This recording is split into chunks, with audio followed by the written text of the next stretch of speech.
여러분들 오늘 말씀 제목이 어떻게 됩니까? 그렇죠. 예, 아는 사람이 없으시네요. 예, 제목이 안 띄어져 있네요, 맞죠? 창조적 소수로 살아가기라는 제목인데, 창조적 소수는 그 영국의 역사학자 들어보셨을 텐데 아놀드 토인비라는 그 역사학자가 처음으로 이제 사용한 표현입니다. 토인비는 인류의 역사는 도전과 응전의 역사이다라고 이야기를 했습니다. 인류의 문명이 그냥 이루어지고 발전해온 것이 아니라 자연 환경의 변화, 그리고 내부 갈등, 그리고 외적의 침입 등 그 여러 가지 도전 앞에서 성공적으로 응전한 결과로 성장을 하고 발전을 해왔다는 겁니다. 그리고 그 도전 앞에서 대응할 수 있는 그 해법, 해결책들을 제시하는 사람들, 그런 사람들을 이제 가리켜서 토인비는 창조적 소수다라고 이야기를 합니다. 창조적 소수는 문명의 위기를 미리 간파하는 사람들로서 문명을 쇠퇴하게 하는 그 도전의 기미를 누구보다 먼저 예민하게 간파를 하고 그 도전에 올바로 응정하도록 사회 구성원들을 일깨우고 또 격려하고 또 극복하도록 해주는 그런 사람들입니다. 이처럼 창조적 소수들이 제시하는 창조적 해법들로 여러 가지 도전에 응전하여서 그것이 이제 성공을 하면은 그 문명은 계속해서 이제 발전을 하게 되지만 그렇지 못한 문명은 이제 역사 속에서 멸망하고 사라져 버린다라고 이야기를 합니다. 한 문명이나 국가뿐 아니라 뭐 어떤 조직이나 공동체도 이러한 창조적 소수가 있느냐 없느냐에 따라서 흥망성쇠가 결정된다고 할 수 있을 것 같아요. 창조적 소수가 타락하고 변질되면 이제 지배적 소수가 된다라고 이야기를 합니다. 창조적 소수가 현실 유지와 기득권에 연연하는 그 지배적 소수가 되어버린다면 그 조직이나 공동체에는 이제 소망이, 희망이 없다는 것이죠. 자, 어쩌면 오늘 말씀에 나오는 이스라엘 백성들 역시 그런 맥락에서 창조적 소수라고 할 수 있을 것 같아요. 이들은 바벨론에서 편하게 살 수 있었습니다. 바벨론이라는 그 정말 잘 발달된 그 도시, 너무나 그 아름다운 도시에서 지금까지 자신이 쌓아왔던 것들을 그들은 누리면서 그렇게 편하게 살 수가 있었어요. 자, 하지만 이들은 척박하고 황량한 고향 땅으로 다시 돌아옵니다. 고향 땅으로 돌아온 유대인들은 저번에도 말씀드렸지만 바벨론에 살고 있던 그 전체 유대인들의 숫자의 10분의 1밖에 안 되는 불과한 그런 적은 인구라고 말씀드렸죠. 소수입니다. 얼마 되지 않아요. 하지만 어려운 길을 택한 이 소수의 그 사람들, 이 유대인들로 인해서 이스라엘이라는 나라의 정체성과 민족성이 계속해서 유지되고 종속될 수가 있었던 것이죠. 지난 시간에 우리는 성벽이 완공이 되고 난 후에 이스라엘 말씀 부흥 운동을 통해서 이스라엘 백성들에게 영적 각성이 일어나는 것을 살펴보았습니다. 이스라엘 백성들은 이스라엘을 통해서 하나님의 말씀을 들었습니다. 그리고 큰 은혜를 받았습니다. 그들이 이스라엘 말씀 부흥 운동을 통해서 큰 은혜를 받고 나니까 그들에게 일어난 현상이 무엇이었습니까? 회개였죠. 회개 운동이 일어났습니다.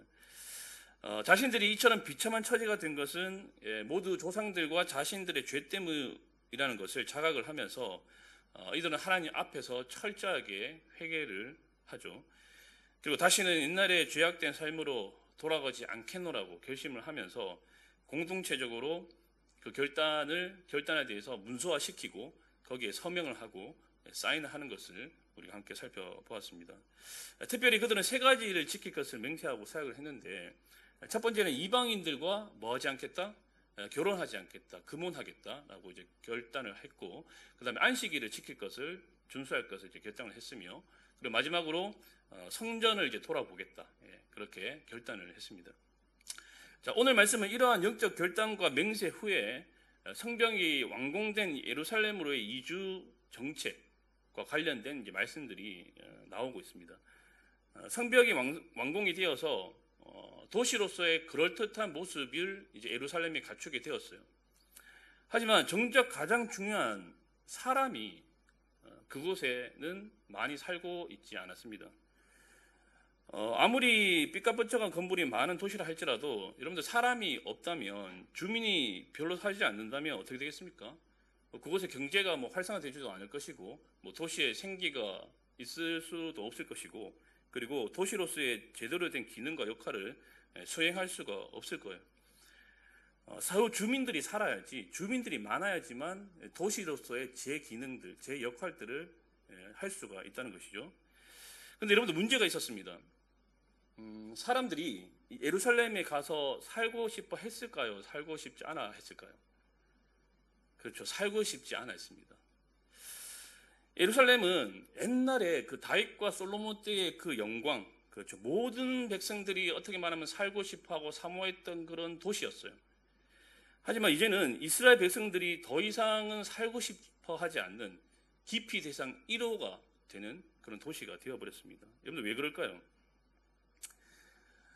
느헤미야를 통해서 성벽이 완성이 되었지만 예루살렘은 여전히 적들의 주요 공격 대상이었습니다. 주요 타겟이 되는 도시였기 때문이에요. 그래서 최근에 뭐 저희가 뉴스를 통해서 보지만 이스라엘과 하마스 간의 전쟁 보지 않습니까? 그 땅에 보시면 이제 수시로 막 공습이 미사일을 통해서 공습이 이루어지는 것을 우리가 보게 되는데, 여러분들 그런 뉴스를 통해서 보여지는 막 그런 공습에 대한 뉴스들을 보면서 여러분들 저기 가서 좀 살고 싶다라는 그런 생각을 하십니까? 그런 생각을 하면은 그렇죠. 병원에 한번 가보셔야 되는 그렇죠. 절대 그런 생각이 들지 않잖아요. 빨리 거기 사는 사람들도 빨리 피난해야 되는데, 맞죠? 피난을 해야 되는데라는 그런 생각을 하면서 굉장히 위험한 도시구나, 살기가 어려운 도시구나라는 그런 생각이 들 겁니다. 그곳에 살고 싶다는 마음이 드는 사람이 아무도 없을 거예요. 다행히 뭐 이스라엘은 제가 보니까 아이언 돔이라고 해서 최첨단 미사일 방어 체계를 통해서 미사일들을 이제 방어를 해내더라고요. 거의 90% 이상을 방어를 해내고 있는데, 하지만 이번 전쟁에서 하마스가 미사일을 5,000발 이상을 이제 쏟아부었다고 해요, 한꺼번에. 그래서 아이언 돔이 이 미사일 방어 체계가 재기능을 하지 못했다고 합니다. 너무 많은 미사일이 쏟아져 버리다 보니까 다 잡아내지를 못한 거예요. 그래서 이스라엘에 큰 뭐 피해가 있었다라는 그런 뉴스를 본 적이 있습니다. 여러분들 당시 예루살렘, 우리가 지금은 본문에서 살펴보고 있는 이 예루살렘은 지금 이스라엘과 하마스 전쟁으로 따지자면 주요 공습 지역과도 같은 곳입니다. 굉장히 위험한 곳이에요. 전쟁이 언제 발발할지 모르는 그런 장소인 겁니다. 하루에도 몇 차례씩 머리로 미사일이 왔다 갔다 할 수 있는 그런 위험한 지역이라는 것이죠. 누가 과연 그곳에서 살고 싶어 하겠습니까? 그렇죠? 목숨 걸고 살아야 하는 곳인데 말이죠. 자, 그런가 하면 예루살렘 도시 안에는 아직까지 그런 주택들을 비롯해서 이 편의시설 같은 건물들이 제대로 조성이 되어 있지 않고 있었습니다. 여러분들 우리가 이사를 할 때 주로 고려하는 것들이 무엇입니까? 뭐 아이들 교육시킬 교육시설, 그리고 편의시설, 뭐 병원같이 이렇게 인프라가 좀 잘 조성되어 있는 곳으로 우리가 이사를 하려고 하지 않습니까? 그래서 한국도 보면은 여러분들 뭐 수도권 지역으로 인구가 이렇게 쫙 몰리는 그런 모습들을 우리가 볼 수가 있는데, 뭐 수도권 지역에 당연히 편의시설 같은 게 인프라가 잘 조성이 되어 있기 때문에 그곳으로 가는 것이죠. 그런데 아무리 예루살렘이 수도이고 그리고 이스라엘 백성들이 사모하는 도시라 할지라도 거기 가서 사는 것은 치러야 할 대가가 너무나 많았어요. 리스크가 너무나 많았습니다. 뭐 주택도 없고 가옥도 없고 편의시설도 없고 인프라도 조성 안 돼 있고 거기다가 수시로 전쟁의 발발의 위험이 노출되어 있는 그런 곳. 그러나 여러분들 예루살렘에 주민들이 살지 않는다면 여러분들 느헤미야가 지금까지 그렇게 힘들어서 공들여서 세워놓은 그 성벽이 아무 의미가 없는 거예요. 그곳에 주민들이 가서 살지 않는다면 성벽 공사가 아무런 의미가 없는 겁니다. 예루살렘이 거룩한 도시로서의 기능과 역할을 회복하기 위해서는 그곳에 반드시 거주할 주민들이 필요했습니다. 방금도 말씀드렸듯이 도시의 생기가 돌고 도시의 경제가 활성화되고 성을 지킬 수 있는 병력들을 확보하기 위해서는 주민들이 반드시 필요했어요. 그런데 그것보다 더 중요한 이유가 있습니다. 왜 예루살렘에 사람들이 많이 살아야 되는가? 주민들이 많이 살아야 되는가? 그것은 예루살렘에 바로 유대인들의 심장과도 같은 뭐가 있었습니까? 성전이 있었습니다. 그렇죠. 그 심장과 같은 그 성전이 유지되고 성전 예배가 활성화되기 위해서는 거기에 사람들이 있어야 돼요. 사람들이 살아야 되는 거죠. 뭐 성전이 있는 곳이라고 해서 여러분들 제사장들과 뭐 레위들만 살 수 있는 것은 아니지 않습니까? 레위인과 제사장들도 사실 그곳에서 살려면은 경제 활동을 해야 되는데 다양한 사람들이 그곳에 살아야 되는 것이죠. 자, 고생스러워도 힘들어도 누군가는 예루살렘에 와서 살아줘야 했던 것이죠. 자, 느헤미야는 어떻게 하면 이 예루살렘에 사람들이 살도록 할 수 있을까?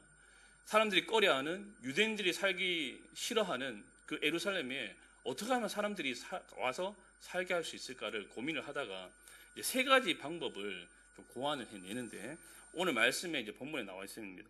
첫 번째는 지도자들을 먼저 입주를 시킵니다. 자, 여러분들 여기 우리가 읽었던 1절 말씀 우리 한 번만 더 같이 한번 읽어볼까요? 1절입니다. 시작. 백성의 지도자들은 예루살렘에 거주하였고 그 남은 백성은 제비 뽑아 10분의 1은 거룩한 성 예루살렘에서 거주하게 하고 그 10분의 9는 다른 성읍에 거주하게 하였으며. 자, 1절의 초반부에 보시면 이렇게 말씀하고 있죠. 백성의 지도자들은 예루살렘에 뭐 했고? 거주하였고. 그렇죠. 본문의 말씀처럼 이제 지도자들이 먼저 솔선수범해서 맞죠? 모범을 보여서 그 예루살렘에 가서 이제 입주를 해서 거기에 살게 되었다는 것입니다. 여러분들 그렇죠. 지도자들이 모범을 보이지 않는데 리더십들이 가만히 있는데 여러분들 일반 백성들이 어떻습니까? 움직이겠습니까? 당연히 가만히 있겠죠. 리더들이 가만히 있으니까 뭐 일반 백성들도 가만히 있을 수밖에 없습니다. 그래서 이것을 알았던 느헤미야는 먼저 지도자들이 이 일에 헌신하도록 만든 것이죠. 도시를 재건하는 일에 지도자들이 먼저 솔선수범한 것입니다. 여러분들 어느 공동체든지 지도자들이 리더들이 뒷짐을 지고 있는 공동체는 희망이 별로 없는 것이죠. 맞죠? 소망이 별로 없습니다. 백성들이 움직이지 않는다고 리더들도 축 처져 있으면 안 되는 것이죠. 백성들은 가만히 있어도 리더들이 앞장서서 움직여야 무슨 일이든지 되는 것입니다. 여러분들 우리가 느헤미야서를 쭉 살펴보면서 이 느헤미야가 리더로서 모범을 보이기 위해서 굉장히 예를 많이 썼다는 것을 우리가 느헤미야서를 쭉 읽으면서 살펴볼 수가 있었어요. 확인할 수가 있었습니다.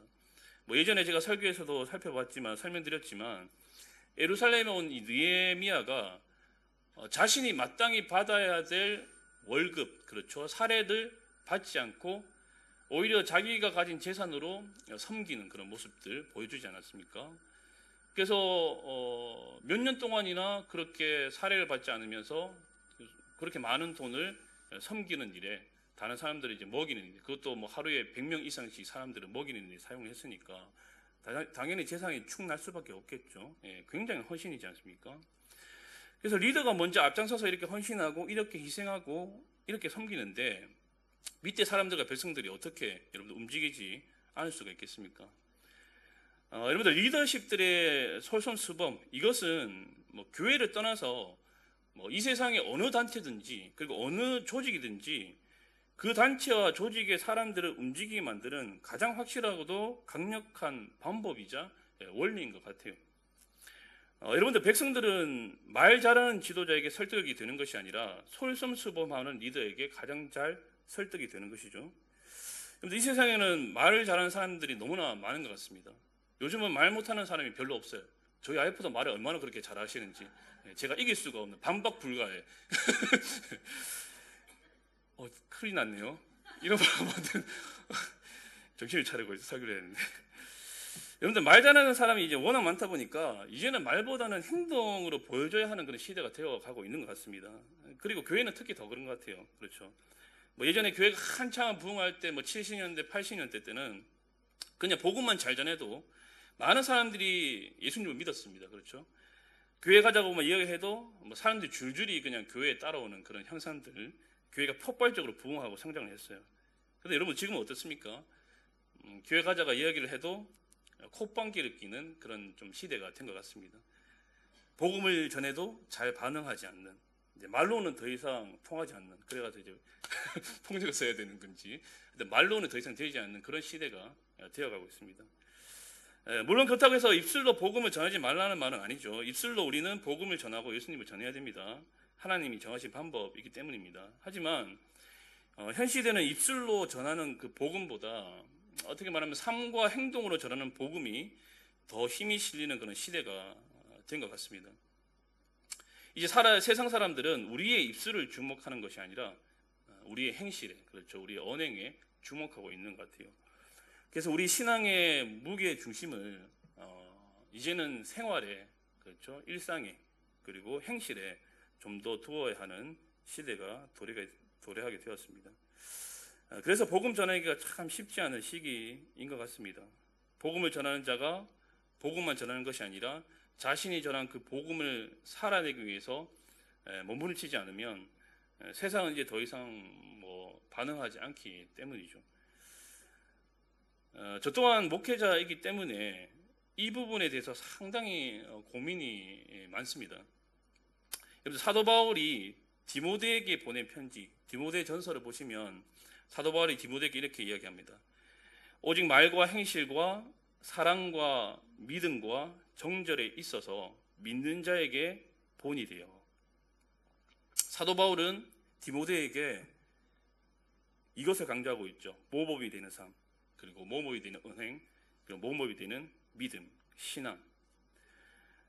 이것은 교회 지도자인 저 같은 교육자가 어떻게 말하면 평생토록 몸부림치면서 이렇게 풀어내야 할 숙제인 것 같습니다.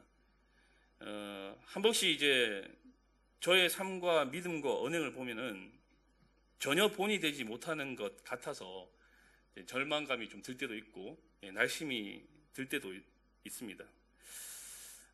그런가 하면 여러분들, 이것은 목회자에게만 적용이 되는 말씀은 아니라고 생각을 합니다. 물론 1차적으로는 목회자에게 적용이 되는 말씀이죠.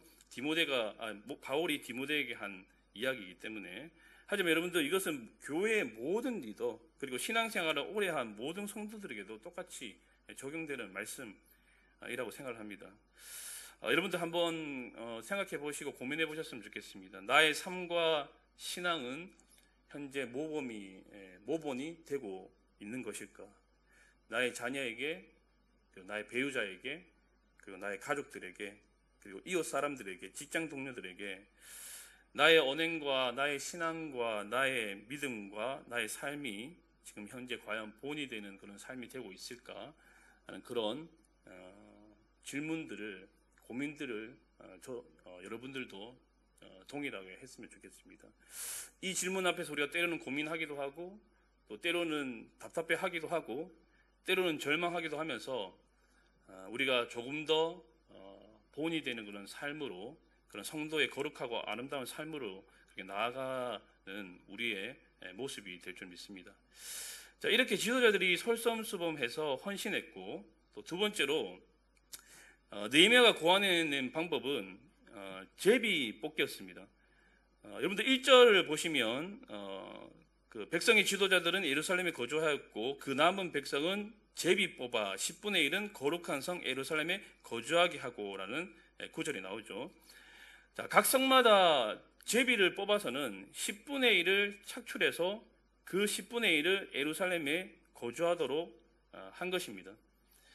그러니까 약간은 반강제적인 방법으로 제비 뽑기로 착출을 시킨 거죠. 그래서 이게 제비 뽑혀서 이렇게 예루살렘을 가게 된다면 이것은 로또 맞은 것이 아니라 어떻게 되는 거예요? 영록도가 되는 것이죠. 로또가 아니라 이거는 진짜 불행한 일이 되는 것입니다. 제비 뽑기에서 10분의 1을 예루살렘 성에 거주하게 만든다, 이주하게 만든다. 참, 당시 사람들이 얼마나 예루살렘에 가기 싫었으면 이런 강제적인 방법을 사용했을까 하는 그런 생각도 듭니다. 근데 당시 예루살렘의 상황을 생각해 본다면 우리가 이해가 되는 부분이죠. 방금도 얘기했듯이 주택도 없고 가옥도 없고 건물도 없고 편의시설도 없고 전쟁의 그런 위협 속에서 살아야 되는 그런 곳이기 때문에 당연히 이해가 됩니다. 자, 우리는 이 두 번째 부류의 사람들, 어떻게 말하면 제비 뽑혀서 억지로 가는, 등 떠밀려서 가는 이런 사람들을 보면서 싫지만 그래도 순종할 때 거기에 은혜가 임한다는 영적인 교훈을 좀 얻을 수가 있을 것 같아요. 여러분, 교회를 섬기고 하나님 나라를 위해 사역을 할 때에 어떻습니까? 여러분들 하고 싶은 사역, 하고 싶은 섬김만 그렇게 하시나요? 그렇지 않으시죠? 예. 하기 싫은 것을 해야 될 때도 있고, 그리고 특별히 책임을 져야 하는 리더의 자리에 있는 분들은 어떻습니까? 그 리더의 자리에 올라갈수록 자기가 하기 싫은 그런 일들, 사역들을, 섬김들을 해야 될 때도 있는 것 같아요. 그래서 내가 하기 싫은 사역들을, 섬김들을 꾸역꾸역 할 때가 있는 것 같습니다. 그런데 여러분들, 여기에는 우리가 영적인 비밀이 좀 숨어 있습니다. 싫어도 억지로라도 순종하는 마음으로 할 때 거기에 하나님이 주시는 은혜가 있다는 것이죠. 여러분들, 구레네 시몬이 그런 은혜를 경험한 사람이지 않습니까? 예수님이 십자가를 지고 골고다로 올라가실 때 그 예수님의 십자가를 대신해서 억지로 진 사람이 구레네 시몬이죠. 당시 십자가는 여러분들 저주의 아이콘이었습니다. 저주의 상징이었습니다. 구레네 시몬 입장에서 본다면 기분 좋게 명절에 예루살렘에 왔는데, 예배 드리러 왔는데 날벼락을 맞은 것이죠. 세상적으로 이야기하자면 정말 운수가 없는 날입니다. 하지만 여러분들 어떻습니까? 억지로 진 그 십자가 때문에 그의 삶이 어떻게 되었습니까? 그가 예수님을 믿게 되었고, 그리고 그 가족들 역시 모두 다 예수님을 믿게 되는 그런 은혜를 경험하게 되지 않았습니까? 뿐만 아니죠, 여러분들. 구레네 시몬의 자녀들, 성경에 보면, 서연서에 보면 이제 알렉산더와 루포라는 이름이 나오는데, 이 알렉산더와 루포, 구레네 시몬의 이 자녀들이 초대교회에서 정말로 엄청나게 훌륭하게 하나님의 나라를 위해서 쓰임받은 그런 일꾼들로 세워지는 그런 은혜도 누리게 되었습니다. 여러분들, 로마서 16장 13절을 보시면 바울이 이 구레네 시몬의 자녀였던 루포에 대해서 이렇게 이야기해요. 루포의 어머니는 내 어머니다 라고 이렇게 바울이 이야기를 합니다. 루포의 어머니는 나의 어머니다. 여러분들, 이게 무슨 말입니까? 사도 바울도 인정하고 지켜 세우는 리더, 지도자가 루포라는 뜻이죠. 루포가 그만큼 초대교회 시대 당시에 엄청나게 훌륭한 그런 교회의 지도자였다, 리더였다, 일꾼이었다는 것을 우리에게 말씀해주고 있는 것입니다. 여러분들, 저 역시 하기 싫어도 해야 될 때가 사역자다 보니까 종종 있는 것 같습니다. 내색은 못하고 억지로라도 해야 하는 경우가 종종 있죠. 예, 그런 경우가 있습니다. 죄송합니다. 하다가 보면, 근데 재밌는 것은 되게 하기 싫었는데 억지로 그렇게 하다 보면은 또 거기에 은혜가 임해요. 투덜대면서 막 시작을 했다가도 하면서 이상하게 기쁨이 생기고, 이상하게 감사하는 마음이 생기고, 은혜가 막 주어집니다. 여러분들, 그런 것들 경험해 본 적 있으시죠? 하기 싫은 일을 막 하는데, 투덜대면서 하는데, 불평하면서 하는데, 이상하게 하면서 막 은혜가 임해요. 기쁨이 생기고, 감사가 생기고, 막 행복한 마음이 들고. 저만 그런 것 같네요. 여러분들 그런 경험 없으십니까? 예. 뭐 이왕이면은 즐거운 마음으로, 자원하는 마음으로 하면 참 좋죠. 그렇죠? 하지만 우리가 현실은 그렇지 않잖아요. 매사에 이제 즐거운 마음으로 하면 참 좋겠지만, 우리가 주님의 일을 감당하다 보면은 싫은 일도, 하기 싫은 일도 해야 될 때가 있는 것이죠. 그럴 때 그래도 순종하는 마음으로 그 섬김의 자리에, 그 사역의 자리에 있으면은 하나님이 그럼에도 불구하고 우리에게 은혜를 내려주신다는 겁니다. 사랑하는 여러분, 왜 하필 나입니까? 라면서 내 의지와 상관없이 떠밀려서 여러분 어떤 섬김의 자리에 우리가 있을 때가 있어요. 근데 나는 거기에 있는 게 너무 싫어요. 그 일을 하기가 너무 싫어요. 왜냐하면 너무 외롭고, 그리고 비바람도 자주 내리는 것 같고, 어렵고 힘들고, 좀 편한 곳에서 있고 싶은데, 그런데 하나님께서 나에게 어려운 곳에, 그 힘든 곳에 있으라고 하실 때가 있다는 것입니다. 그런데 그러면 우리가 어떻게 해야 되는 것입니까? 비바람을 맞으면서 거기에 서 있어야 되는 것이죠. 힘들지만 거기 서 있어야 되는 것이죠. 여러분들, 신앙생활은 그렇습니다. 늘 꽃길만 있는 것은 아닌 것 같습니다. 고생길과 고난길을 우리가 만날 때도 있습니다. 하지만 여러분들, 그때에도 하나님이 원하시면, 하나님이 원하신다며 묵묵하게, 우직하게 그 섬김의 자리, 그 사회의 자리를 지켜나가는 것, 하나님이 시킨 일이라면 묵묵히 순종하는 것, 이러한 결단과 각오가 우리에게 필요할 것 같아요. 하나님이 있으라고 하신 자리에 묵묵히 견디며 서 있는 것, 그것이 바로 여러분들 복이고 그것이 바로 은혜임을 믿습니다. 아멘이십니까?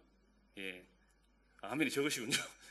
하나님이 있으라고 하신 그 자리에 묵묵히 견디며 서 있는 것, 그것이 후에 우리에게 축복으로 하나님께서 갚아주실 줄 믿습니다. 아멘. 어찌라도 십자가를 지는 것이 은혜인 것이죠. 마지막 세 번째 부류입니다. 이 사람들은 이제 자원하는 사람들입니다. 굉장히 좀 어떻게 말하면 특이한 경우인데 자발적으로 예루살렘으로 가고자 한 그런 부류들이 있었다는 거예요. 여러분들 방금도 얘기했듯이 당시 예루살렘이 살기가 정말 녹록치 않고 상당한 리스크를 감수해야 하는 그런 이주라는 것을 우리가 고려할 때에 이 사람들의 이런 자발적인 헌신은 정말로 어떻게 말하면 대단한 모습이라고 할 수 있을 것 같아요. 오늘 우리가 주목해서 살펴보는 사람들은 바로 이 세 번째 부류의 사람들입니다. 처음에도 말씀드렸지만 예루살렘은 수도라고는 하지만 사람들이 살기를 꺼려하는 도시, 치안 문제도 있고 가옥도 얼마 없어요. 이주를 하게 되면 엄청난 수고를 해야 됩니다. 그런데 이런 곳에 억지로 등 떠밀려서가 아니고 자발적으로 향해서 간다? 여러분들 정말 쉽지 않은 결정인 것이죠. 집도 새로 지어야 되고 밭도 새로 개간해야 할지도 모릅니다. 삶의 터전을 처음부터 다시 차근차근 하나하나 시작해야 될지도 몰라요. 뿐만 아니라 전쟁 위협 속에 살아야 되는 그런 것들. 정말로 고생길이고 고난길입니다. 그런데 여러분들 무엇이 이들의 마음을 움직이게 했을까요? 무엇이 이들의 마음으로 하여금 자원하는 마음이 생겨서 정말 스스로 자원해서 그 험한 예루살렘으로 가게 했을까? 여러분들 저는 이들의 마음속에 성령의 감동이 있었다고 생각합니다. 이들의 마음속에 하나님의 꿈이, 하나님의 비전이 이들에게도 똑같이 공유가 되고 있었다고 생각이 들어요. 그러니까 여러분들 이들은 하나님과의 꿈과 비전에 사로잡혀 있는 사람이었다는 것입니다. 여러분들 그렇게밖에는 이들의 이런 자발적인 헌신을 우리가 설명을 할 수가 없어요. 성령에 사로잡힌, 성령의 감동에 사로잡힌, 성령에 매여 있는, 하나님의 꿈에 사로잡혀 있는, 하나님의 비전에 사로잡혀 있는 그런 사람들, 바로 그런 사람들이 자발적으로 예루살렘으로 간 사람들이었다는 것입니다. 최근에 그 매일 성경으로 이제 사도행전을 우리가 큐티하면서 묵상을 하고 있는데, 여러분들 지금 큐티하고 있는 그 본문을 보시면 이제 사도 바울이 성령에 매여서 예루살렘으로 가는 그런 여정들을 보여주고 있습니다. 성령에 매여서 예루살렘으로 가는데 분명히 성령께서는 그 예루살렘에 가면 환난과 결박이 기다리고 있다라고 이야기를 해요. 사도 바울뿐만 아니라 주변의 동역자들에게도 그 이야기를 합니다. 예루살렘으로 가면은 고생길이야, 고난이 있을 거야, 죽을지도 몰라. 계속해서 그렇게 말씀을 하세요. 자, 그런데도 불구하고 사도 바울은 어떻습니까? 그 환난과 결박이 기다리고 있는 예루살렘으로 향해 갑니다. 왜 그렇습니까?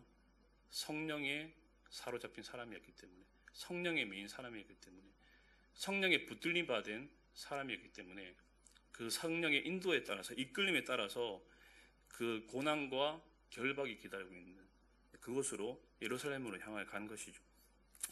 저는 오늘 이 말씀 묵상하면서 예루살렘을 향해서 자원해서 가는 이 사람들을 보면서 저는 사도 바울이 좀 생각이 났어요. 성령에 매여서, 성령에 붙들림 받아서 하나님의 꿈에 사로잡혀서 세계 복음이라는, 세계 복음하는 그 하나님의 꿈에 사로잡혀서 예루살렘으로 가는 그 사도 바울과 마찬가지로 이 예루살렘으로 향해서 자원해서 이주했던 이 사람들이 바로 그런 사람들이었다는 것이죠. 성령에 매여서, 성령에 붙들림 받아서, 성령에 사로잡혀서 하나님의 사명과 하나님의 꿈에 사로잡혀서 예루살렘으로, 그 고생길이 있는, 고난길이 있는 그 예루살렘을 향한 그런 모습이 바로 이 사도 바울의 모습과 오버랩돼서 보여졌다는 것입니다.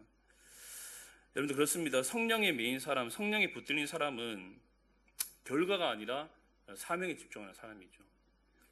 고난이 기다리고 있고 고생이 기다리고 있고 결박이 기다리다 할지라도 그런 결과에 집중하는 것이 아니라 사명에, 하나님의 꿈에, 하나님의 비전에 사로잡힌 사람, 그런 사람이 성령에 매인 사람이고, 그런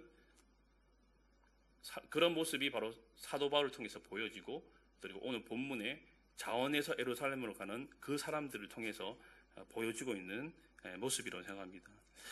여러분, 하나님 나라는, 하나님의 역사는 이처럼 주님의 부르심에 결과에 상관없이 주님의 부르심에 응답하는, 순종하는 그 소수의 사람들을 통해서 만들어져 가는 것입니다. 주님의 은혜에 감격한 나머지 나 무엇 주님께 드리리까 하면서 자원하여 섬기고자 하는 사람들, 바로 그런 사람들을 통해서 하나님의 나라가 세워져 간다는 것이죠. 자발적으로 헌신하고 섬기는 사람들을 통해 가정이, 그리고 공동체가, 교회가, 그리고 나라와 민족이 되살아나는 역사가 여러분들 일어나는 것입니다. 사랑하는 여러분, 여러분 마음 가운데 섬기고자 하는 마음이, 그리고 헌신하고자 하는 마음이 불일 듯 일어나고 있다면 이것은 정말로 은혜이고 귀한 일입니다. 반면에 아무것도 하기 싫다, 귀찮다, 그냥 신난다, 이런 마음이 여러분들 일어나고 있다면 죄송하지만 여러분 마음속에 은혜가 고갈이 되어 있다는 그런 증거일 수도 있다는 것이죠. 여러분들 지금 내 상태가 정말 어쩔 수 없는 상황이라서 쉬고 싶은 것인지, 아니면 은혜가 떨어져서 은혜가 고갈돼서 그런 것인지 우리가 확인할 필요가 있습니다. 여러분들 은혜가 있으면, 은혜가 넘치면은 누가 말을 안 해도 알아서 어떻습니까? 자발적으로 섬기는 것이죠. 여러분들 은혜가 넘치는 교회, 은혜가 넘치는 성도의 특징이 무엇입니까? 목회자가 강요하지 않아도 자발적으로 섬긴다는 것이죠. 은혜가 있으면, 은혜가 넘치면 교회의 부족한 부분, 섬겨야 할 부분들이 보이고, 그 말하지 않아도, 강요하지 않아도 어떻습니까? 자발적으로 알아서 섬기고 그런 헌신하는 모습들이 나타난다는 것입니다. 여러분들 중요한 것은 은혜가 있느냐, 은혜가 없느냐의 문제인 것 같아요.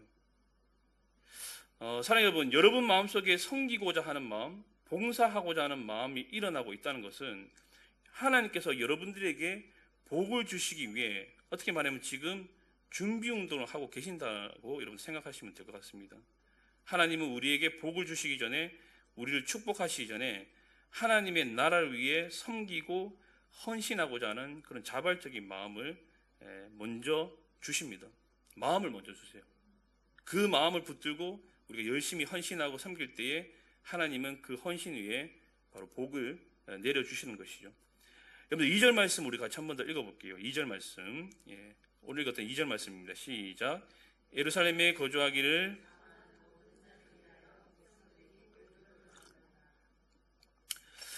자발적으로 예루살렘으로 가고자 하는 사람들을 위해서 백성들이 복을 빌어 주었다, 축복해 주었다라고 말씀하고 있어요. 저는 이 구절을 읽으면서 백성들이 축복한 것이지만, 복을 빌어 준 것이지만 마치 하나님께서 이들을 축복해 주시는 것 같다라는 그런 느낌이 들었습니다. 그러니까 자발적으로 헌신하는 이들을 축복해 주시기 원하시는 그런 하나님의 마음이 느껴졌다는 거예요. 자원에서 자발적으로 헌신하는 너희들을 내가 축복해 주고 싶구나. 힘들고 어려운 결정이었을 텐데 정말로 고맙다. 하나님께서는 백성들을 통해 바로 하나님의 그 마음을 보여주시는 거라고 생각을 합니다. 여러분들 마음 가운데 방금도 얘기했듯이 교회와 공동체를 섬기고자 하는 자발적인 그런 마음이 일어나고 있다면 정말로 감사한 일이고, 그리고 여러분들 이렇게 생각하시면 됩니다. 하나님께서 지금 나한테 복을 주시려고 그러시는구나. 축복해 주시고 싶은 거구나. 여러분들 마음 가운데 섬기고자 하는 마음, 그리고 교회의 그런 사역 가운데 동참하고자 하는 마음, 협력하고자 하는 마음, 그런 마음들이 계속해서 일어나고 있다면 하나님께서 여러분들에게 복을 주시기 원하시는 그런 시기이다, 때다 라고 여러분들 생각하시면 되겠습니다. 여러분도 어떻습니까? 여러분도 마음 가운데 지금 섬기고자 하는 마음들이 불듯 일어나는 것 같습니까? 아닌가요? 예. 제가 참 감사한 것은 여기 이사하고 난 뒤에 우리 성도님들이 좀 이렇게 더 활기가 생긴 것 같다라는 그런 생각이 들어서 너무 감사하게 생각하고 있습니다. 우리 성도님들 자주 교회에 오시고, 물론 자주 교회에 온다는 것이 뭐 믿음이 좋은 것은 꼭 아니지만 그럼에도 불구하고 이제 섬기고자 하는 마음들이, 그렇죠? 동참하고자 하는 마음들이 이제 일어났기 때문에 이제 교회에 더 자주 오시는 거고 또 섬김의 자리를 지켜주시는 거라고 생각합니다. 이런 마음들과 이런 결단들이 계속해서 잘 이어졌으면 좋겠어요. 그래서 여러분들의 그 섬김을 통해서, 그리고 하나님 나라의 그 사역의 동참함으로 통해서 하나님께서 여러분들에게 더 많은 축복들을 부어주시기를 주님으로 간절히 축복합니다. 예. 자, 우리 마지막으로 한 가지만 더 살펴보고 마칠 텐데, 우리 11장 6절과 14절을 한번 봤으면 좋겠습니다. 우리 11장 6절 한번 다시 한번 읽어볼게요. 11장 6절 시작.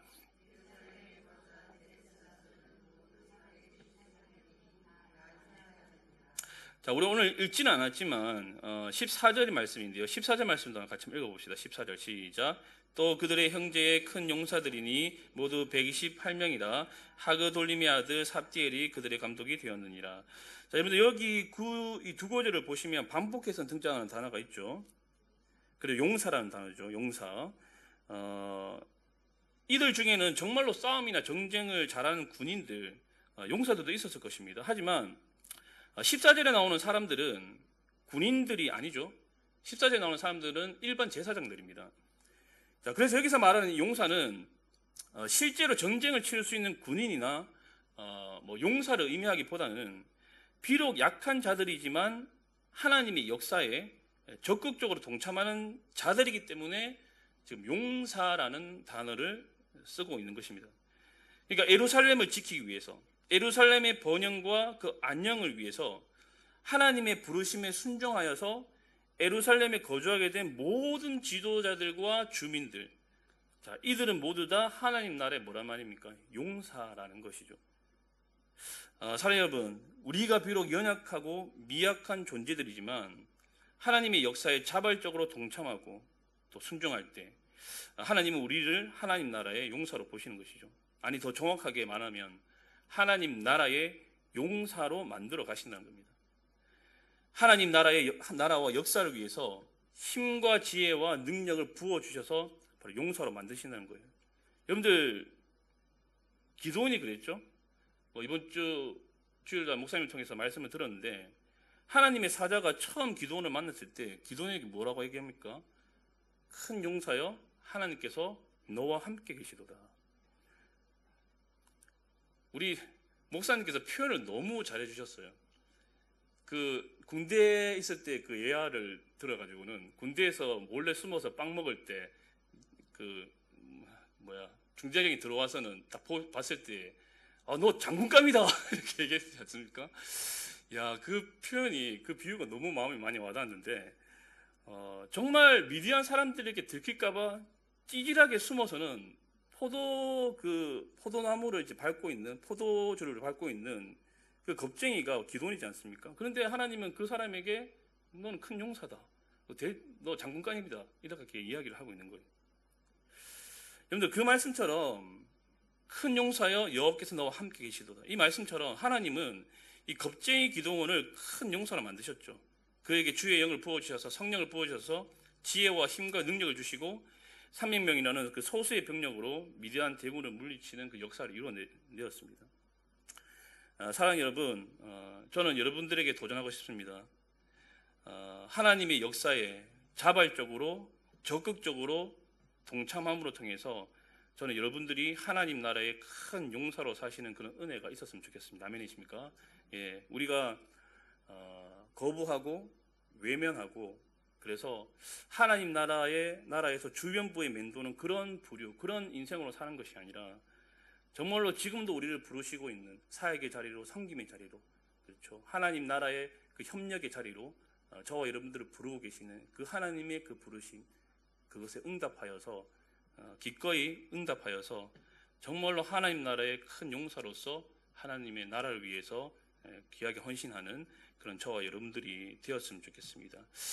사랑하는 여러분, 오늘 말씀 속에 나왔던 그 세 번째 부류의 사람들을 우리가 잘 기억했으면 좋겠습니다.